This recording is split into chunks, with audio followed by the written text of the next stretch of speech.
अब 4 की power n का मतलब क्या होगा, इसके फैक्टर्स क्या होंगे, आप बाद में लिखना, एक मिनट सुनो। 4 की पावर n का मतलब इसके फैक्टर्स क्या होंगे, 2 इंटू 2। अब इसके प्राइम फैक्टर में क्या चाहिए था, वही 2। Any positive integer ending with the digit 0 must have factors 2 and 5, but 5 does not occur in the prime factorisation of, यहाँ क्या आ जाएगा 4 की power n। By uniqueness of fundamental theorem of arithmetic it has prime factor 2 only, इसमें क्या है बस 2। So 6 की पावर n का एंड विद द डिजिट, अब आएगा 4 की पावर n ऊपर कहाँ, यहाँ। ओके, कुछ था इसमें अलग, कर लो नोट, लिखो y 4 की power n can't and with the digit 0।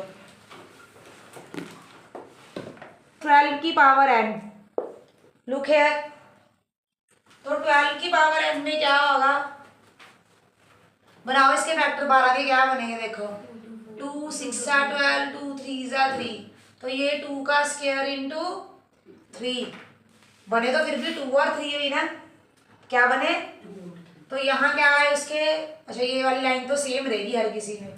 अब इसमें फिर से 5 नहीं आ रहा है, कहाँ किसमें, 12 की पावर n में। इधर by uniqueness of fundamental theorem of arithmetic 12 की power n has prime factor 2 and कौन कौन से बताना है इसमें, 3। सो 12 की power n can't and with digit 0, क्योंकि 5 फेर नहीं है, लिख लो। तो जैसे मर्जी क्वेश्चन घुमा के आए, कहानी सेम, लिखो 3 into 5 into 7 plus 7, 3 into 5 into 7 plus 7 is a composite number, very very important। आपको एक बात बताऊं, बेसिक मैथ्स के लिए तो बहुत ही इंपॉर्टेंट, लेकिन बोर्ड ने इस बार थोड़ी कहानी में ट्विस्ट ला दिया। बेसिक मैथ्स का पेपर थोड़ा लेवल का डाल दिया और स्टैंडर्ड मैथ्स का पेपर उन्होंने जमीन पे गिरा डाल दिया। अरे बेसिक का पेपर लग ही ना था बेसिक का, और स्टैंडर्ड का पेपर लग ही ना था स्टैंडर्ड का। स्टैंडर्ड का पेपर इतना, जो चलो ट्यूशन में बच्चे आए हैं उसमें एक लड़की का पूरा पेपर शायद सही है, एक के दो, एक बार लड़के का भी शायद सही है, एक के 2 नंबर कम है, एक का 1 नंबर, ऐसे कुछ करके बता रहे थे। और स्टैंडर्ड का पेपर इतना इजी था पेपर कि मुझे लगा कि हमने क्यों ही इतनी तैयारी करवाई है, जो मेरे ट्यूशन के बच्चों को लगा, बाकी तो जो मुझे पता नहीं है, आई डोंट नो।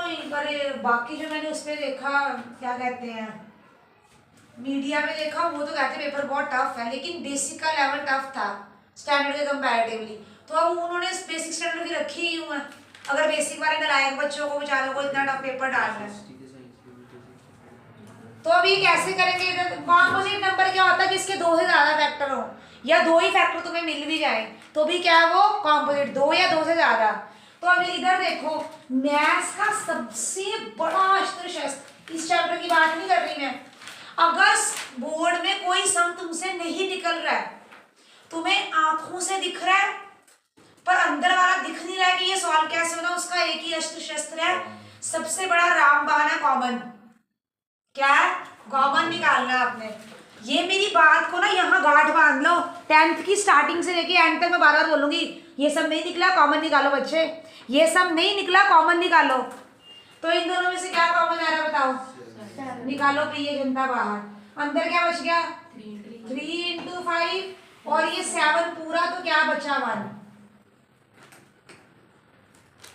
अब 7 इंटू ये क्या आ गया 15 प्लस 1, ये क्या आ गया 7 इंटू 16, भाई 2 फैक्टर मिल गए। So it is a composite number.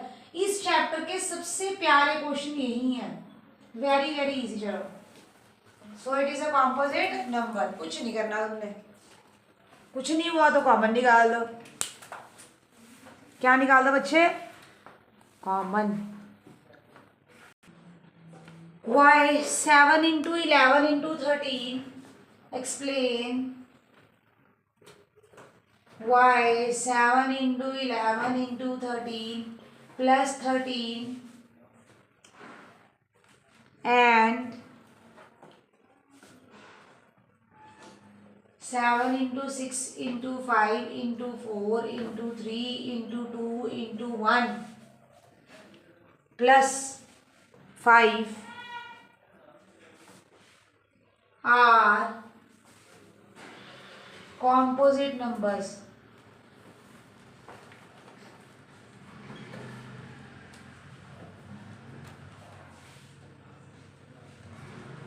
तो बच्चे क्या करेंगे बोलो, क्या निकालेंगे?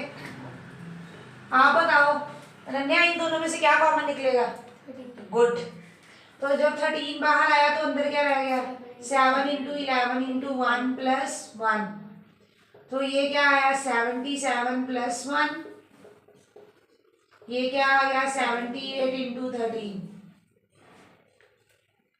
क्या आ गया बच्चे? मल्टीप्लाई करके चेक करो।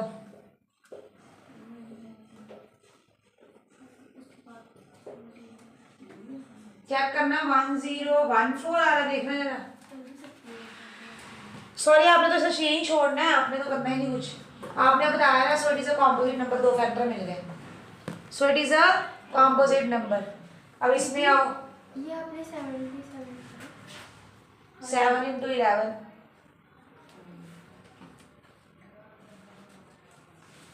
इसमें बताओ, आप बताओ क्या कॉमन आएगा इसमें और इसमें? बोलना नहीं किसी ने। गुड।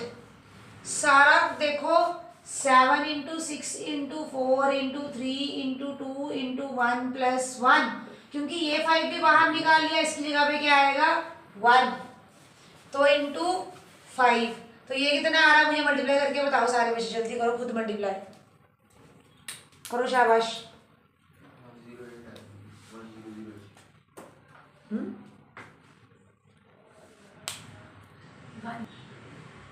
देख लो भाई, 8 है कि 9?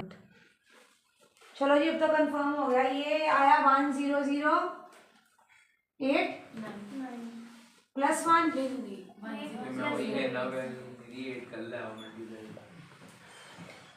ये आया 1009 into 5। So it is a composite number. देख लो, एंड में लाइन जरूर लिखनी है। So it is a, 2 factor मिलके it is a composite number. So it is a composite number.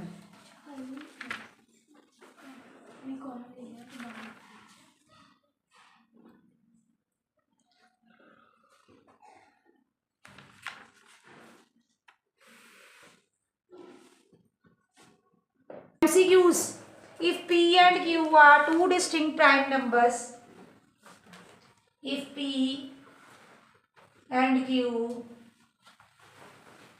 are two distinct prime numbers, then their HCF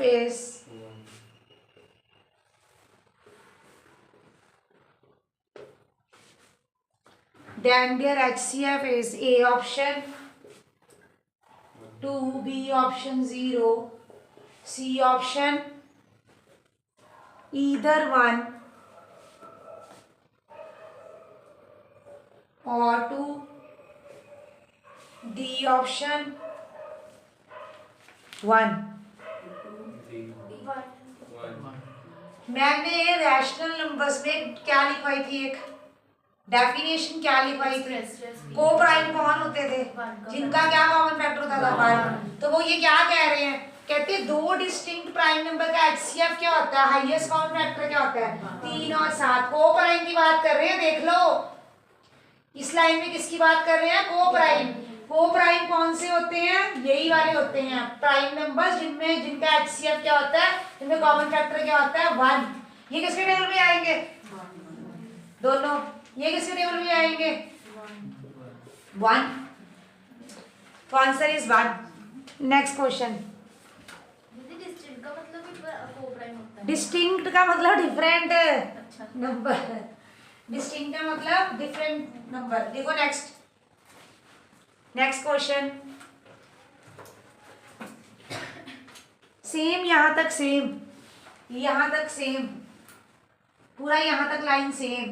then there LCM is then their LCM is A option, then their LCM is A option 1, B option P, C option Q, D option PQ. हाँ, very nice. अब देखो एक number है P, दूसरा है Q। LCM में मैंने क्या सिखाया था, इधर बच्चे इधर ध्यान दो। एलसीएम में हर नंबर जो है उसकी हाईएस्ट पावर, इसकी हाईएस्ट कितनी है 1, इसकी हाईएस्ट कितनी है 1, तो आंसर क्या आ गया बच्चे PQ। लो जी, तो कौन सी ऑप्शन चेक कर लो। जितने भी मैंने तुम्हें यहाँ कॉन्सेप्ट समझाए हैं उसी के ऊपर तुम्हारे एमसीक्यूज आ रहे हैं, उससे बाहर से तुम्हें कुछ नहीं मिलना।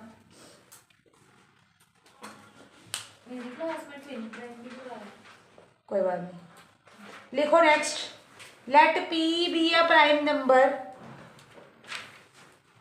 कर दूं अब थोड़ी तेज तेज लिखा करो, इंक्रीज करो अपनी लिखने की।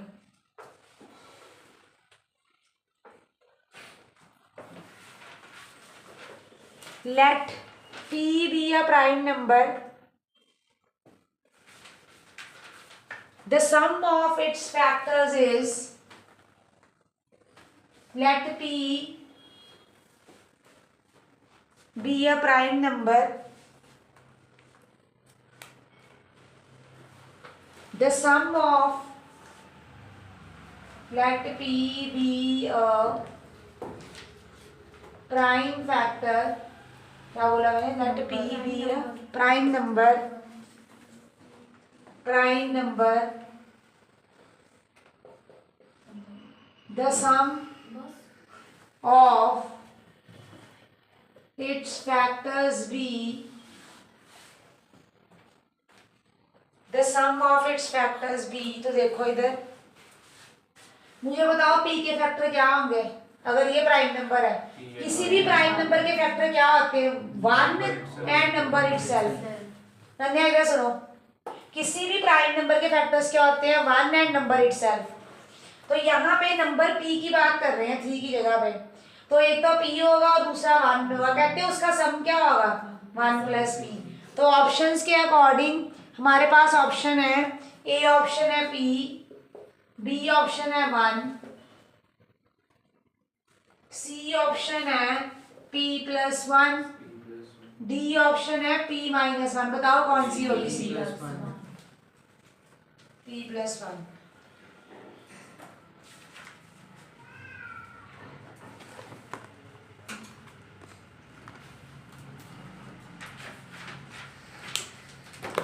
चले आगे। Very very important, most important, surely come in your this exam. आने के पूरे पूरे चांस है, ये जो तुम्हारा स्कूल में पेपर होगा ये क्वेश्चन के आने के चांस है इस बार। कर दूं अब, लिखो the LCM of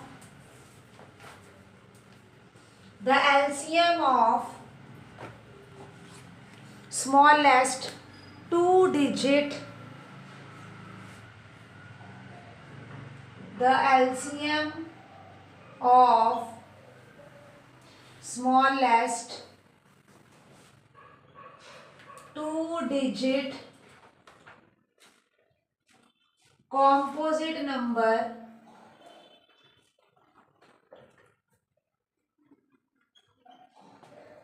the LCM of smallest 2-digit composite number and the smallest composite number and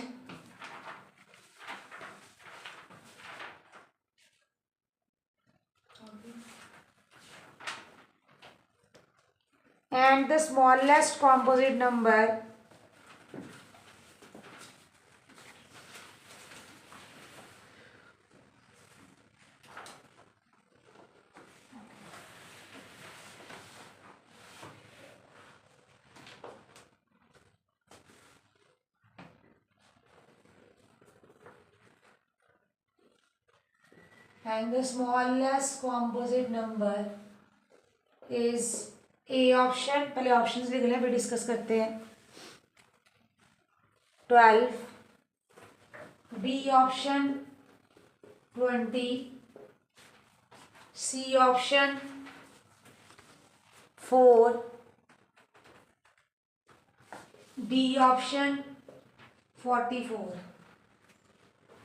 अब मेरी बात सुनिए सारे बच्चों ने ध्यान से।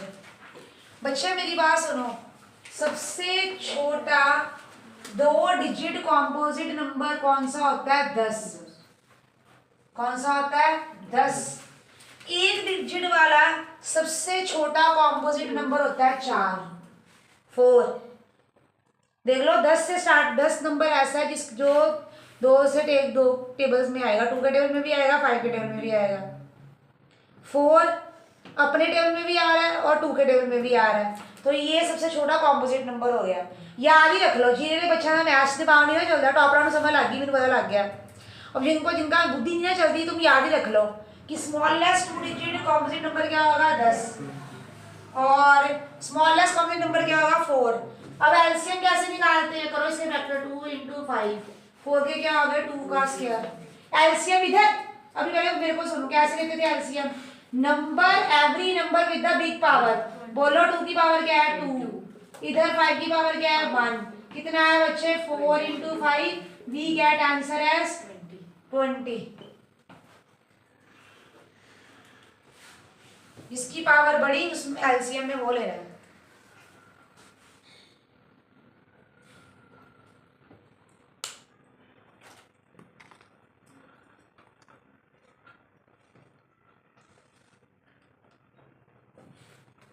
Find the LCM of smallest prime number. लिखो, find the LCM of smallest prime number and smallest odd composite number. Find the LCM of smallest prime number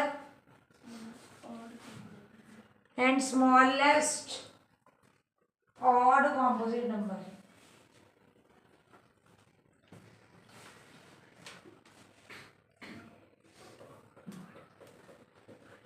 सबसे छोटा प्राइम नंबर बताना कौन सा होता है? बोलो। 2। स्मॉलेस्ट प्राइम नंबर कौन सा होता है? जो अपने टेबल में छुटकू जाता है? 2। ऑड कौन सा होता है? Odd smallest prime number odd 9। तो पूछा क्या उन्होंने, क्या लेना है इसका? एलसीएम लो, ये तो बच्चों वाला है। तो 2 का क्या फैक्टर बन गया? 2। और 9 के फैक्टर क्या बनेगा? 3 का स्क्वायर। तो एलसीएम में कर लो पावर भाई, 2 की बड़ी पावर 2 है, 3 की बड़ी पावर 3 का स्क्वायर। ये कितना आ गया? 18। मुझे ये कितना आ गया? 18। तो इस टाइप के बहुत पूछते हैं तुम स्कूल में, जो पेपर आता है।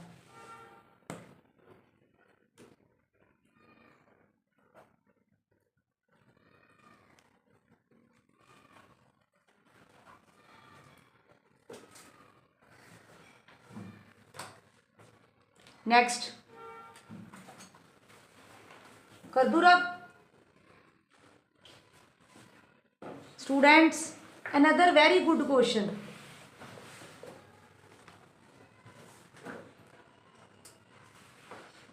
The HCF, what? Find the HCF of.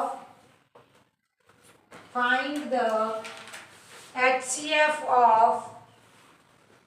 ये नहीं तुम्हें आता होगा।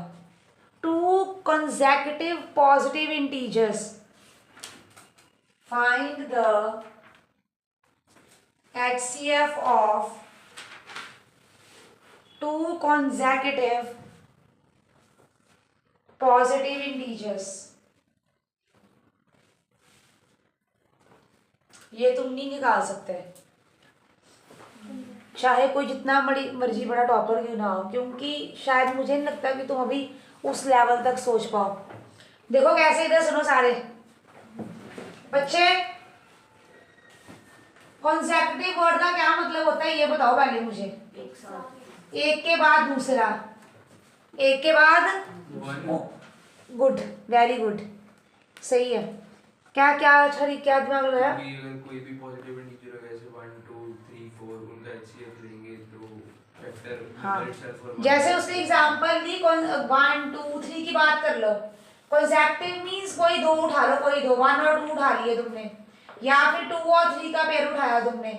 एक इसमें आ रहा है ऑड नंबर, एक इसमें आ रहा है इवन नंबर, एक इसमें आ रहा है इवन नंबर, एक इसमें आ रहा है ऑड, मतलब इवन ऑड की जोड़ियां बन रही हैं। क्या जोड़ियां बन रही हैं? Even odd. मैंने अपनी लाइफ में कभी भी इवन ऑड के बीच में कोई कॉमन फैक्टर नहीं देखा। कौन सा देखा है? 1। तो इनका HCF क्या आएगा? 1। तो कभी भी आपको कॉन्सेक्यूटिव पॉजिटिव इंटीजर आए तो उसका HCF क्या होगा भाई बंधु? 1। कर लो नोट।